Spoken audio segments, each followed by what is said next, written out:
ಸ್ವಲ್ಪ ಅಡುಗೆ ಸ್ಪೆಷಲ್ಲು. ಏನು ಸ್ಪೆಷಲ್ಲು ಅಂತಂದರೆ, ಇವತ್ತು ಒಂದು 30 ಜನಕ್ಕೆ ಹೇಗೆ ಅಡುಗೆ ಮಾಡೋದು ಅಂತ ನೋಡೋಣ. ಇಲ್ಲಿ ಮೊದಲನೇದಾಗಿ ನಾನು ಮಾಡ್ತಾ ಇರೋದು ಮಟನ್ ಸಾಂಬಾರು 30 ಜನಕ್ಕೆ. ಓಕೆ, ಈಗ ಫಸ್ಟಿಗೆ ನಾನು ಅದಕ್ಕೆ ಈರುಳ್ಳಿನ ಹುರ್ಕೋಬೇಕು. ಹಾಗಾಗಿ ಒಂದು ಸ್ವಲ್ಪ ಬಾಣಲಿಯಲ್ಲಿ ಫಸ್ಟಿಗ್ಲೇ ಎಷ್ಟು ಬೇಕು ಅಷ್ಟು ಈರುಳ್ಳಿಯನ್ನು ಹುರ್ಕೋತಾ ಇದ್ದೀನಿ. ಈ ರೀತಿ ನೀವು ನಿಮ್ಮ ಫಂಕ್ಷನ್ಗಳಲ್ಲಿ ಇಲ್ಲ ರಿಲೇಷನ್ಸ್ ಎಲ್ಲ ಬಂದಾಗ, ಫ್ರೆಂಡ್ಸ್ ಎಲ್ಲ ಗೆಟ್ ಟುಗೆದರ್ ಮಾಡಿದಾಗ ಈ ರೀತಿ ಟ್ರೈ ಮಾಡಿ. ಈರುಳ್ಳಿ ಎಲ್ಲ ಬ್ರೌನ್ ಆಗಿದೆ. ಈಗ ಸಾಂಬಾರಿಗೆ ಒಂದು ದೊಡ್ಡ ಸ್ಟವ್ ತಗೊಂಡಿದ್ದೀನಿ. ಆಮೇಲೆ ಒಂದು 6ರಿಂದ 10 kg ಅಷ್ಟು ಮಟನ್ ಬೇಯಂತಹ ಪಾತ್ರೆಯನ್ನು ತಗೊಂಡಿದ್ದೀನಿ. ಅದಕ್ಕೆ ಒಂದು 1/4 ಲೀಟ್ರಷ್ಟು ಎಣ್ಣೆ. ಈಗ ಮಟನ್ನು ಜಾಸ್ತಿ ಫ್ಯಾಟ್ ಇತ್ತು ಅಂತಂದರೆ ನೀವು ಕಮ್ಮಿ ಎಣ್ಣೆ ಹಾಕ್ಕೋಬೋದು. ಈಗ ಮಟನ್ನಲ್ಲಿ ಮೀಡಿಯಮ್ ಫ್ಯಾಟ್ ಇದೆ ಅಂತಂದರೆ ನೀವು ಅದ್ರ ನೋಡಿಕೊಂಡು ತಕ್ಕನಾಗಿ ಎಣ್ಣೆ ಹಾಕ್ಕೋಬೋದು.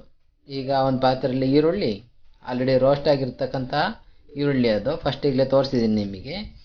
ಈಗ ಅದರ ಮೇಲೆ ಒಂದು 6 kg ಅಷ್ಟು ಮಟನನ್ನು ಇಲ್ಲಿ ಹಾಕ್ತಾಯಿದ್ದೀನಿ.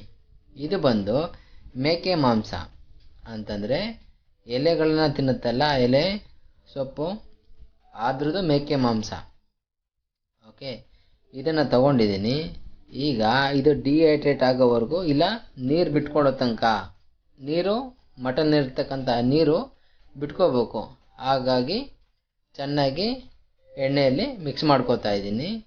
ಇದಕ್ಕೆ ನಾವು ನೆಕ್ಸ್ಟು ಒಂದು ಸ್ವಲ್ಪ ಮಟನ್ನಿಗೆ ಉಪ್ಪು ಬೇಕಲ್ವಾ, ಉಪ್ಪು, ಅದಾದಮೇಲೆ ಸ್ವಲ್ಪ ಅರಿಶಿನ ಚೆನ್ನಾಗಿ ಹಾಕಿ ಮಿಕ್ಸ್ ಮಾಡ್ಕೋಬೇಕು. ಅರಿಶಿನ ಸ್ವಲ್ಪ ಕಮ್ಮಿನೇ ಹಾಕಿ, ಯಾಕೆಂದರೆ ಅರಿಶಿನ ಜಾಸ್ತಿ ಹಾಕಿದ್ರೆ ಒಂದು ಸ್ವಲ್ಪ ಕಹಿ ಬಂದುಬಿಡುತ್ತೆ. ಮಟನ್ನಿಗೆ ಇಲ್ಲಿ 1 ಸ್ಪೂನ್ ಹಾಕಿದ್ದೀನಿ, 1-2 ಹಾಕಿದರೆ ಏನು ತೊಂದರೆ ಇಲ್ಲ, ಚೆನ್ನಾಗಾಗುತ್ತೆ ಅಲ್ವಾ. ಇಲ್ಲಿ 1-1.5 ಹಾಕಿದ್ದೀನಿ. ಈಗ ಅದನ್ನು ನೀಟಾಗಿ ಮುಚ್ಚಿಟ್ಬಿಟ್ಟು ನಾವು ಬಿಸಿ ಮಾಡಬೇಕು. ಸ್ವಲ್ಪ ಜಾಸ್ತಿನೇ ಉರಿ ಮಾಡ್ಕೊಳ್ಳಿ, ಹಾಗಾಗಿ ಚೆನ್ನಾಗಿ ಹೀಟಾಗುತ್ತೆ. ಮಟನ್ ಸ್ವಲ್ಪ ಗಟ್ಟಿ ಮಾಂಸ ಆಗಿರೋದ್ರಿಂದ ಜಾಸ್ತಿ ಹೀಟ್ ಬೇಕು ಬೇಯಲಿಕ್ಕೆ. 2 ಸಲ ಮುಚ್ಚಿ ಬೇಯಿಸಿದ್ದೀನಿ ನೋಡಿ. ಇಲ್ಲಿ 2 ಸಲ ಮುಚ್ಚಿ ಬೇಯಿಸಿದಾಗ ಎಷ್ಟು ನೀರು ಬಿಟ್ಟಿದೆ ಮಾಂಸ ಅಲ್ವಾ. ಮಟನ್ನು ನೋಡಿ ತೋರಿಸ್ತಾ ಇದ್ದೀನಿ ನಿಮಗೆ, ನೀರು ಎಷ್ಟು ಚೆನ್ನಾಗಿ ನೀರು ಬಿಟ್ಟಿದೆ. ಈ ರೀತಿ ನೀರು ಬಿಡಬೇಕು, ಹಾಗಾಗಿ ಮಟನ್ನ ಚೆನ್ನಾಗಿ ಬೇಯುತ್ತೆ. ಓಕೆ, ಅದಾದಮೇಲೆ ಈಗ ಶುಂಠಿ ಬೆಳ್ಳುಳ್ಳಿ ಪೇಸ್ಟ್ ಹಾಕಬೇಕು. ಈಗ ನಾನು ಮೊದಲನೇದಾಗಿ ಹಾಕ್ತಾ ಇರೋದು ಶುಂಠಿ ಪೇಸ್ಟು. ಓಕೆ, ನೀವು ಯಾವಾಗ ಜಾಸ್ತಿ ಕ್ವಾಂಟಿಟಿಯಲ್ಲಿ ಅಡುಗೆ ಮಾಡ್ತೀರೋ 2 ಒಟ್ಟಿಗೆ ಹಾಕಬಾರ್ದು, ಚೆನ್ನಾಗಿ ಅನ್ಸೋದಿಲ್ಲ. ಅಂದರೆ ನಿಮಗೆ ಪ್ರಪೋರ್ಷನಾಲಿಟಿ ಗೊತ್ತಾಗೋದಿಲ್ಲ ಯಾವುದ್ಯಾವ್ದು ಎಷ್ಟೆಷ್ಟು ಹಾಕಬೇಕು. ಹಾಗಾಗಿ ಶುಂಠಿ ಮತ್ತು ಬೆಳ್ಳುಳ್ಳಿ 2 ಸಪ್ರೇಟಾಗಿ ಹಾಕ್ತಾಯಿದ್ದೀನಿ. ಹಾಗಾಗಿ ನಾವು ಮುಂಚೆನೇ ಮಾಡಿ ಇಟ್ಕೊಂಡಿರ್ತೀವಿ ಅಲ್ವಾ. ಈಗ ನೀವು ಫಂಕ್ಷನಲ್ಲಿ ಮಾಡ್ತಿದ್ದೀನಿ ಅಂತಂದರೆ ಒಂದೇ ಐಟಮ್ ಮಾಡೋದಿಲ್ಲ. ಈಗ ಇದ್ರ ಜೊತೆ ಚಿಕನನ್ನು ಕೂಡ ಮಾಡಿದ್ದೀನಿ, ಅದ್ರದ್ದು ಕೂಡ ವಿಡಿಯೋ ಹಾಕ್ತೀನಿ. ಅದ್ರ ಲಿಂಕ್ ಮೇಲೆ ಐ ಬಟನ್ ಬರುತ್ತೆ ನೋಡಿ, ಅಲ್ಲಿ ಬರುತ್ತೆ. ಅದನ್ನು ಚಿಕನ್ ಗ್ರೇವಿನೂ ಕೂಡ ನೀವು ನೋಡ್ಬೋದು ಅಲ್ವಾ. ಈಗ ಒಂದು ಸ್ವಲ್ಪ ಕೊತ್ತಂಬರಿ ಪೇಸ್ಟ್ ಹಾಕಿದ್ದೀನಿ, ಒಂದು 3 ಸೌಟು ಹಾಕಿ ಚೆನ್ನಾಗಿ ಮಿಕ್ಸ್ ಮಾಡಿ. ನೋಡಿ, ಯಾವುದೇ ಒಂದು ಹಾಕಿದಾಗ ನೀವು ಚೆನ್ನಾಗಿ ಮಿಕ್ಸ್ ಮಾಡಬೇಕು, ಇಲ್ಲ ಅಂತಂದರೆ ಏನಾಗುತ್ತೆ, ಎಲ್ಲ ಮಟನ್ನಿಗೂ ಹಿಡಿಯೋದಿಲ್ಲ. ಈಗ ಈರುಳ್ಳಿ ಪೇಸ್ಟ್ ಹಾಕಿದ್ದೀನಿ, ಆಲ್ರೆಡಿ ರೋಸ್ಟೆಡ್ ಈರುಳ್ಳಿ ಪೇಸ್ಟ್. ಅದು ಫಸ್ಟಿಗೆ ನಾನು ಈರುಳ್ಳಿ ಹುರ್ಕೊಂಡು ಇಟ್ಕೊಂಡಿದ್ದೀನಿ, ಅದ್ರದ್ದೇ ಪೇಸ್ಟ್ ಮಾಡಿರೋದು. ಈಗ ನೋಡಿ ಎಷ್ಟು ಚೆನ್ನಾಗಿ ಗ್ರೀನ್ ಕಲರ್ ಕಾಣ್ತಿದೆ, ಒಳ್ಳೆ ಕಲರ್ಫುಲ್ ಅನಿಸುತ್ತೆ. ಈಗ ಒಂದು ಸ್ವಲ್ಪ ರೆಡ್ ಕಲರ್ ಹಾಕ್ತಾಯಿದ್ದೀನಿ. ರೆಡ್ ಕಲರ್ ಏನು ಅಂತಂದರೆ ಕಲರ್ ಅಲ್ಲ, ಅದು ಟೊಮೊಟೊ ಪೇಸ್ಟು ಅಲ್ವಾ. ಸ್ವಲ್ಪ ಟೊಮೊಟೊ ಪೇಸ್ಟು. ಈ ರೀತಿ ನೀವು ಫ್ರೆಂಡ್ಸ್ ಎಲ್ಲ ಗೆಟ್ ಟುಗೆದರ್ದಾಗ ಮಾಡಿದ್ರೆ ತುಂಬ ಚೆನ್ನಾಗಾಗುತ್ತೆ. ನಾನಿಲ್ಲಿ ನಮ್ಮ ಮನೇಲಿ ಒಂದು ಫಂಕ್ಷನ್ ಆಗಿತ್ತು, ಆವಾಗ ನಾನು ಮಾಡ್ತಾ ಇರೋದು ಒಂದು 6 kg ಮಟನ್ನು. ಈಗ ಮಸಾಲ ರೆಡಿ ಮಾಡ್ಕೊಳ್ಳೋಣ. ಒಂದು ಹಾಟ್ ಪ್ಯಾನಲ್ಲಿ ಇಲ್ಲ ತವಾದಲ್ಲಿ ಹೀಟ್ ಮಾಡ್ಕೊಳ್ತಾ ಇದ್ದೀನಿ ಗರಂ ಮಸಾಲನ. ಚಕ್ಕೆ ಲವಂಗ 2 ಇರೋದು, ಇನ್ನೇನು ಇಲ್ಲ ಎಕ್ಸ್ಟ್ರಾ. ಚೆನ್ನಾಗಿ ಹಾಟ್ ಮಾಡೋದ್ರಿಂದ ಅದರಲ್ಲಿರ್ತಕ್ಕಂಥ ಆಯಿಲ್ ಕಂಟೆಂಟ್ ಎಲ್ಲ ಬಿಟ್ಟುಕೊಂಡು ಆಗುತ್ತೆ. ಅದನ್ನು ನೀಟಾಗಿ ಪೌಡ್ರ್ ಮಾಡಿ ಇಟ್ಕೊಳ್ಳಿ. ಈಗ ಒಂದು ಸ್ವಲ್ಪ ಖಾರ ಪುಡಿ, ಮಟನ್ನ ಬೇಯಲಿಕ್ಕೆ. ಓಕೆ, ಈಗ ಮಟನ್ನೆಲ್ಲ ಚೆನ್ನಾಗಿ ಕುದೀತಾ ಇದೆ, ಖಾರ ಪುಡಿ ಎಲ್ಲ ಹಾಕಿದ್ದೀನಿ.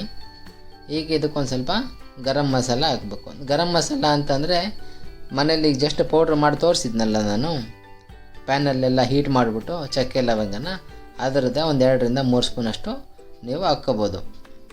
ಜಾಸ್ತಿ ಬೇಕು ಅಂದರೆ ಜಾಸ್ತಿ ಹಾಕ್ಕೊಳ್ಳಿ. ಇಲ್ಲಿ ಒಂದು ಆ್ಯಾವ್ರೇಜಾಗಿ 3-4 ಸ್ಪೂನ್ ಹಾಕಿದ್ದೀನಿ. ನಾನು ತುಂಬ ಹಾಕಿರ್ತೀನಿ, ಸ್ಪೂನ್ ತುಂಬ. ಓಕೆ, ಒಂದು ಕರೆಕ್ಟಾಗಿ ಮೆಜರ್ ಮಾಡಿದರೆ ಒಂದು 3 ಸ್ಪೂನು, 3-4 ಸ್ಪೂನು.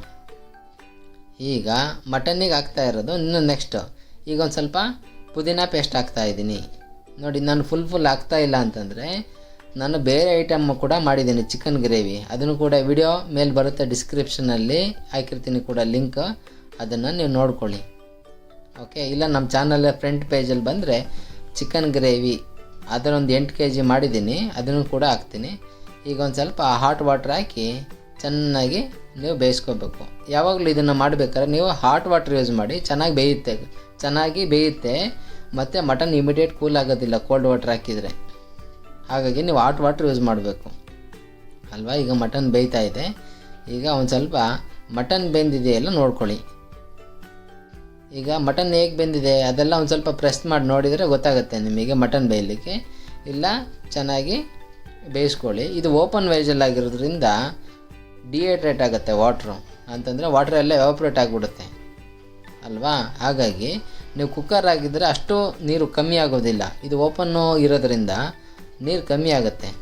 ಈಗ ಮಟನ್ ಆಲ್ಮೋಸ್ಟ್ ಎಲ್ಲ ಬೆಂದಿದೆ ನೋಡಿ, ತೋರಿಸ್ತಾ ಇದ್ದೀನಿ ಎಷ್ಟು ಚೆನ್ನಾಗಿ ಬೆಂದಿದೆ ಮಟನ್ನು ಅಲ್ವಾ. ಒಂದು ಹೈ ಫ್ಲೇಮಲ್ಲಿ ಚೆನ್ನಾಗಿ ಕುದಿಸ್ಕೊಂಡಿದ್ದೀನಿ. ಈಗ ನಾನು ಮೇಯ್ನ್ ಮಸಾಲಾನ ರೆಡಿ ಮಾಡ್ಕೋತಾ ಇದ್ದೀನಿ. ಈಗ ತೆಂಗಿನಕಾಯಿ ತುರಿ, ಅದಕ್ಕೆ ಒಂದು ಸ್ವಲ್ಪ ಸಾಂಬಾರು ಪುಡಿ ಅಂತಂದರೆ ಧನಿಯಾ ಪೌಡಿ. ಇದಕ್ಕೆ ಈ ಬೇಳೆ ಎಲ್ಲ ಏನು ಮಿಕ್ಸ್ ಇಲ್ಲ, ಜಸ್ಟ್ ಧನಿಯಾ ಮಿಕ್ಸು ಮಾಡಿರ್ತಕ್ಕಂಥ ಧನಿಯಾ ಪೌಡರು. ಮಸಾಲ ಜಾಸ್ತಿ ಇರೋದ್ರಿಂದ ನಾನು ಖಾರ ಪುಡಿ ಮತ್ತು ಸಾಂಬಾರು ಪುಡಿ ಸಪ್ರೇಟಾಗಿ ರುಬ್ಕೊಂಡಿದ್ದೀನಿ. ಓಕೆ, ಯಾಕಂದರೆ ಜಾಸ್ತಿ ಕ್ವಾಂಟಿಟಿಯಲ್ಲಿ ಬೇಕಲ್ಲ. ಹಾಗಾಗಿ ತೆಂಗಿನಕಾಯಿ ಮತ್ತು ಖಾರ ಪುಡಿ ಮತ್ತು ಸಾಂಬಾರು ಪುಡಿ ಇದನ್ನೇ ಮಿಕ್ಸ್ ಮಾಡ್ಕೊಂಡು ಒಂದಕ್ಕೆ ಹಾಕ್ಕೊಂಡಿದ್ದೀನಿ ನೋಡಿ. ಈಗ ಸಾರಿಗೆ ಬಗ್ಗಿಸ್ತಾ ಇದ್ದೀನಿ. ಈಗ ಮಾಡಿದರೆ ತುಂಬ ಚೆನ್ನಾಗಾಗುತ್ತೆ ಸಾರು. ಓಕೆ, ನೀವು ರಿಲೇಷನ್ಸ್ ಇರಲಿಲ್ಲ ನಿಮ್ಮನೇಲಿ ಒಂದು 25-30 ಜನಕ್ಕೂ ನೀವು ಮಾಡ್ಕೋಬೋದು, ಸ್ವಲ್ಪ ಹೆಚ್ಚು ಕಮ್ಮಿ ಮಾಡಿಬಿಟ್ಟು. ಈಗೆಲ್ಲ ಮಸಾಲೆ ಎಲ್ಲ ನೀರು ಹಾಕ್ತಾಯಿದ್ದೀನಿ. ಈಗ ಆಲ್ಮೋಸ್ಟ್ ಸಾಂಬಾರು ರೆಡಿ ಆಗೋಕ್ಕೆ ಬಂದಿದೆ. ಈಗ ಲಾಸ್ಟಿಗೆ ನಾವು ಒಂದು ಸ್ವಲ್ಪ ಉಪ್ಪು ನೋಡಿಬಿಟ್ಟು ಟೇಸ್ಟು ನಮಗೆ ಎಷ್ಟು ಕನ್ಸಿಸ್ಟೆನ್ಸಿಯಲ್ಲಿ ನೀರು ಬೇಕೋ ಅದನ್ನು, ಈಗ ಒಂದು ಸ್ವಲ್ಪ ಸಾರು ಗಟ್ಟಿಯಾಗಿದೆ ನೀರು ಹಾಕ್ಕೊಂತ ಇದ್ದೀನಿ. ಹಾಟ್ ವಾಟ್ರಲ್ಲಿ ನೀವು ಯೂಸ್ ಮಾಡಬೇಕು. ಈ ಕನ್ಸಿಸ್ಟೆನ್ಸಿಲಿ ಬಿಟ್ಕೊಂಡಿದ್ದೀನಿ ನೋಡಿ ಸಾಂಬಾರು. ಈಗ ಒಂದ್ಸಲ ಚೆನ್ನಾಗಿ ಕುದಿ ಬಂದುಬಿಟ್ರೆ ನಮ್ಮ ಸಾಂಬಾರು ರೆಡಿ. 30 ಜನಕ್ಕೆ ಆರಾಮಾಗಿ ಸರ್ವ್ ಮಾಡ್ಬೋದು. ಒಂದು 6 kg ಮಟನ್ ತೊಗೊಂಡಿದ್ದೀನಿ. ಇದ್ರ ಜೊತೆ ಚಿಕನ್ನು ಮಾಡಿರ್ತೀವಲ್ವ, ಒಂದು 30 ಮೆಂಬರ್ಸಿಗೆ ಈಸಿಯಾಗಿ ಆಗುತ್ತೆ. ಚೆನ್ನಾಗಿ ಕುದಿಸಿ ತಣ್ಣಗಾದ್ಮೇಲೆ ತೋರಿಸ್ತೀನಿ ನೋಡಿ ಈಗ ಏನು ಸೂಪರಾಗಿ ಆಗಿದೆ ಅಂತ. ತುಂಬ ಜನ ನಮ್ಮ ಚಾನಲ್ನ ನೋಡ್ತೀರಾ, ಸಬ್ಸ್ಕ್ರೈಬ್ ಆಗಿರೋದಿಲ್ಲ. ನೀವು ಸಬ್ಸ್ಕ್ರೈಬ್ ಆದರೆ ನಮಗೂ ಕೂಡ ಒಂದು ಮೋಟಿವೇಶನ್ನು, ಒಳ್ಳೆ ಕಂಟೆಂಟ್ ಹಾಕಲಿಕ್ಕೆ ಅಲ್ವಾ. ನೋಡಿ ಎಷ್ಟು ಚೆನ್ನಾಗಾಗಿದೆ ಸಾಂಬಾರು. ಮಟನ್ ಎಲ್ಲ ಬೆಂದಿದೆ ಅಂತ ಏನು ಪ್ರೂಫ್ ಅಂತಂದರೆ, ಮೂಳೆಯಲ್ಲಿ ಮಾಂಸ ಯಾವಾಗ ಬಿಟ್ಕೊಂಡೋಗುತ್ತೆ ಆವಾಗ ಮಟನ್ ಬೆಂದಿದೆ ಅಂತ ಅರ್ಥ ಅಲ್ವಾ. ಏನು ಸೂಪರಾಗಿ ಆಗಿದೆ. ನೀವು ಈ ವಿಡಿಯೋ ನಿಮಗೆ ಇಷ್ಟವಾದರೆ ಖಂಡಿತ ನಮ್ಮ ಚಾನಲ್ನ ಸಬ್ಸ್ಕ್ರೈಬ್ ಮಾಡಿ. ವಿಡಿಯೋ ನೋಡಿದ್ದಕ್ಕಾಗಿ ಧನ್ಯವಾದಗಳು. Thank you.